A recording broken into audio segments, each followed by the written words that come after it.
We live in an age where global warming feels more personal than the next door Instagram story.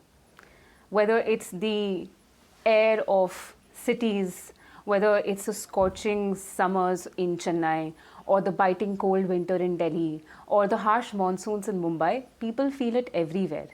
But perhaps that's not the starting point.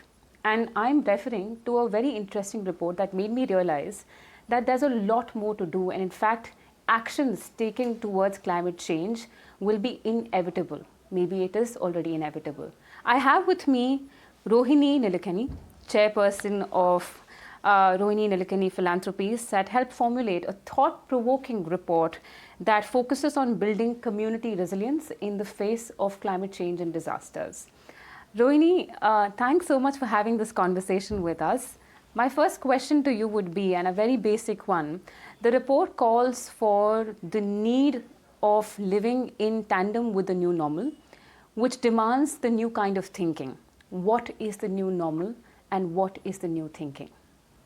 Thank you so much, Malika. And for us, this report is very important because we've been working in the sector of environment and climate for a long time.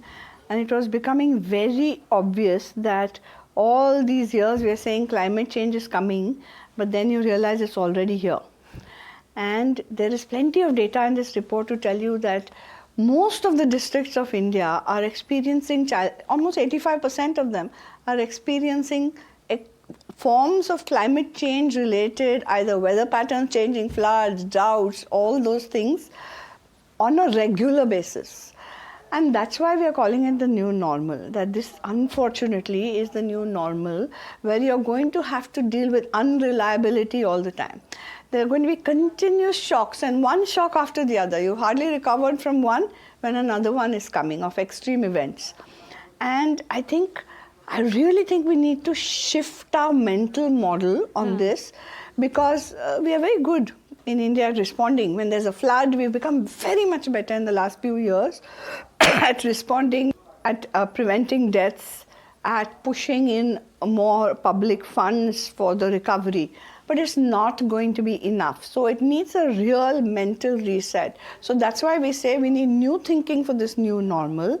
And the report also illustrates many, many examples of that new thinking that are being experimented with by the Sarkar, of course, but also by Samaj entities, many civil society organizations, some of which we are so proud to support, which are enabling us to relook at this whole question of disaster from a community-first lens, very much from a Samaj lens. Right.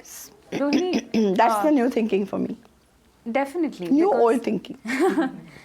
New and needed thinking to fight climate change and also live with it. Rohini, one very important point I think the report makes, and you said that climate change is not just an event in many lives, right? It has become a periodic way of living for so many. In fact, quoting our statistics from yours, you said that 85% of districts in India tend to either face with one of the floods or cyclones or droughts on a regular basis. And in fact, that frequency is so alarming that it is worrisome. Yes.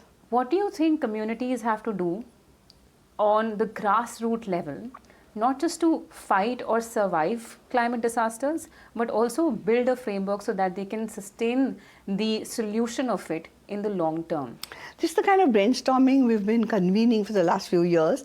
And what we are seeing is, the first thing I would say is, we have to convey to communities that they have in them the agency to work for their own future, to secure themselves post-disaster.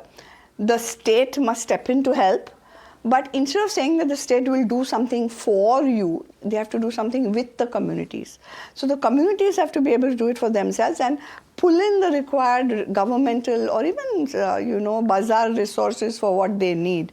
And I think, therefore, getting people to make their own community level plans, first of all to understand what assets they have that might be at risk, both public assets and private assets. How do you then secure them? What happens? What are the roles and responsibilities when unfortunately something does happen, like it could be a flood? And how do you then post that you will get a lot of immediate government response post an event.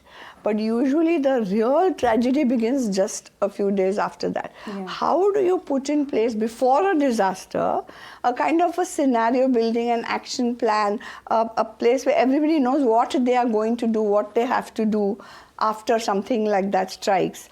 And then there are many innovations, both financial innovations and social innovations, which we are trying out, people are trying out to help communities respond, recover, and rehabilitate their communities and their livelihoods. For example, I'll just give you one example. Seeds, an organization called Seeds has been developing these disaster wallets like Akshvi, where before any disaster happens, people get to authenticate the actual assets that they have. Say it's a house or a farm or a business, and suppose something happens and you lose those assets, which happens very routinely. Government can't completely reimburse, but the process of, because it is already pre-authorized and authenticated, the way in which you can get back some compensation for that is quicker, faster, smoother, and more just and equitable. So that's something that is truly useful. There are many other things that are being done. Is first of all to get communities to understand their own vulnerabilities, their geographical vulnerabilities, the vulnerabilities in the face of whether you're in the climate change pathway because of too much heat or whatever it is. So do you think education is lacking there? Education, I think awareness. When we say education, we think of schools and colleges. There it has to happen. But I think we need new forms of storytelling, Malika. We do. Where's Bollywood? We need Bollywood. We need books. We need, you young people have many forms of communication through social media. Lots is happening, but I think what needs to happen more of is where people don't feel hapless, helpless, hopeless, where they feel like we can do something together. So I have a question for you that made me think about it and contemplate over it for a very long time. In fact, when I was noting down questions. Number one, firstly, I also read in your introduction to this report, you said that some disaster-affected households recovery, they take about 19 years to recover from economic losses as a part of this repercussion that happens to them because of climatic disasters. So that is extremely, I think, nerve-wracking in a way, where families are taking more than about 2 decades to recover from economic losses. So how does one prevent that? And second, you've spoken about the role of the government in all this, and steps have been taken, initiatives, as you said, have been taken in the past couple of years. But what incentive can be practically given to the private community, the private funders, to help and catalyze this process altogether? Because I think climate change is at that given point in time where it needs not just the government's attention, but as you said, grassroots level attention, as well as private funders also to come in, as your report highlights, the bazaar to come in. So what do you think is going to incentivize that move? When you say private funders, do you mean like philanthropy? Philanthropy, or do you mean, or even private institutions to take it up in some form or the other? I know CSR activities exist, but how can it be increased or I think propelled? CSR has certain restrictions about what they can do. Certainly they can come in quickly for post-disaster response.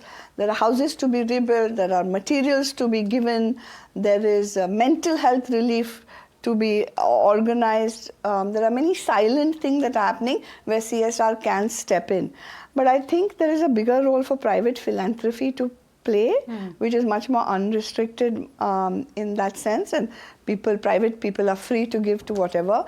I would say that this is a really call to action for private philanthropy to step in and look at how we can make communities much more self-reliant in the face of disasters. One thing I'll tell you which makes me sad, I was talking to a few agencies like Goonj, etc., which go in after a disaster and help people. They do that by keep making sure that those people's agency and dignity is not trampled upon. They don't just become recipients of somebody's largesse and donation, but they become partners in rebuilding their own communities. So they were telling me that of late in the last few years, that people like us who sit in urban India and are relatively secure, somehow we have lost our empathy because there are so many disasters happening all the time, and there is so much call for give me money, I want to give food, clothing, shelter, blankets, whatever, that the kind of response we used to get 5 to 7 years ago from the people of India, for the other people of India who are suffering, that empathy and sympathy has dropped. And I kind of want to use this interview to say, no, we need that empathy and sympathy more than ever. Because people are now, earlier a disaster would happen and people would crawl back, but they would become all right. And then much later, something else would happen.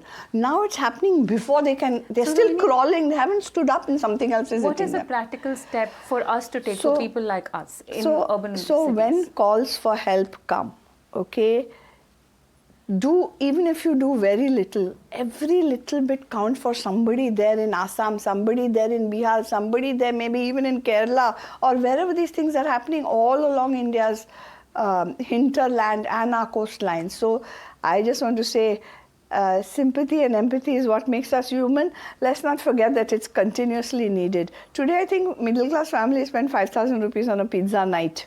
Yes. Ek night ka to rakho, every time. Because that's what connects us to our interconnected future. I took you slightly off track, but I did want to say this message, कि this is really a question of our humanity. So more than ever, Indians need to reach out when they need to help other Indians. So let's not drop that empathy, which we've always had for all these years. I can understand why people have fatigue, but this is not the time for fatigue. It's time to take action. We have to keep that cord going. Rohini, I think I'm going to take this opportunity and also ask you, for youngsters especially, who are at the forefront of building decisions, influencing decisions rather, what steps can they take to contribute to climate change and building communities that can fight through resilience, as the report also highlights? Because we know that we can go and perhaps donate, but what's the first step that we should take as youngsters? I think when it comes, we think that all these things happen only in villages and remote parts of India. It's absolutely not true. It happens right here where we are sitting in Mumbai. It happens in Bangalore, Chennai, Delhi, Jaipur, everywhere. So first thing I would say to young people is first understand. Because unfortunately my generation and the generations of these last 300 years, somewhat unknowingly but sadly, have left young people like you and even younger people like my grandson very vulnerable to climate change and what's happening to this planet. First become aware of what we ourselves are doing and why. And second thing I would say, be part of anything in your neighborhood. It could be a waste cleanup drive. It could be a collection for something. I'll tell you why. Because that is how you build the Samaj muscle, the societal capacity to come together for collective action. So for young people, two things. Become aware of what's really happening. Look at the science. Look at the history. Look at the technological innovation that's also coming. So there's a lot of hope also. Get in touch with those things first. And secondly, get out of your screens if you can, just for a little while, and get involved with some neighborhood activity. Because when something like a disaster comes, and it will come unfortunately, then you will have the muscle that can kick in when you need to all work together and play a role when something bad happens. I hope it doesn't happen in your communities, but if it does, this is the time to think that all of us have a role to play. Definitely, baby steps for sure. Rohini, another question that comes to the mind, especially if you think about climate change in the context of India's geography, we're a very diverse country with very geographical challenges, as you said, and communities need to be aware of their own geographical vulnerabilities. Yes. How do you think policies made in this direction can be customized or can actually suit the geographical needs of different regions, at the same time fight resilience in the long term for the coming decade or so? That's a good question, because your response has to be very contextual to your region. Yeah. So CEEW, for example, has helped map India's vulnerabilities and climate risk. This climate risk atlas has now been combined with looking at what's happening with, say, heat. and using those maps to create heat action plans at the local level. So the heat action plan required in Bangalore may be completely different from the heat action plan required in the Himalayas, for example. So contextual responses have to be planned based on your geographical location, your eco zones, etc. So I completely agree with you that knowing your specific risk, two very big risks in India, the whole Himalayan belt, our glaciers are melting. Correct. And at least 500 million people will be immediately affected as that is happening. And then our coastal line, we have one of the longest coastlines of countries in the world, and that's very, very vulnerable to warming seas. People will have to start thinking or moving inland. How are we going to protect our coastlines from erosion? These are very context-specific responses. So communities need to understand and need to get involved to respond in a very contextual and diverse manner. Right. And that's why there are many heat action plans, disaster management plans being put in place. Samaj has to participate more. Okay, really Samaj does. has to. I'm going to wrap this interview on that note, that Samaj needs to participate more and the young generation. And philanthropists need to come in boldly, of course, quickly, generously, open the head, the heart and the pocket. The head, heart and the pocket. Thank you so much, Thank Rohini, you, for Malika, having this conversation with us. And viewers, today climate change is more ubiquitous than we may realize. And therefore, as Rohini highlighted, it's important for us to participate in our own capacities whenever, wherever possible. That's all the time we had. Stay tuned.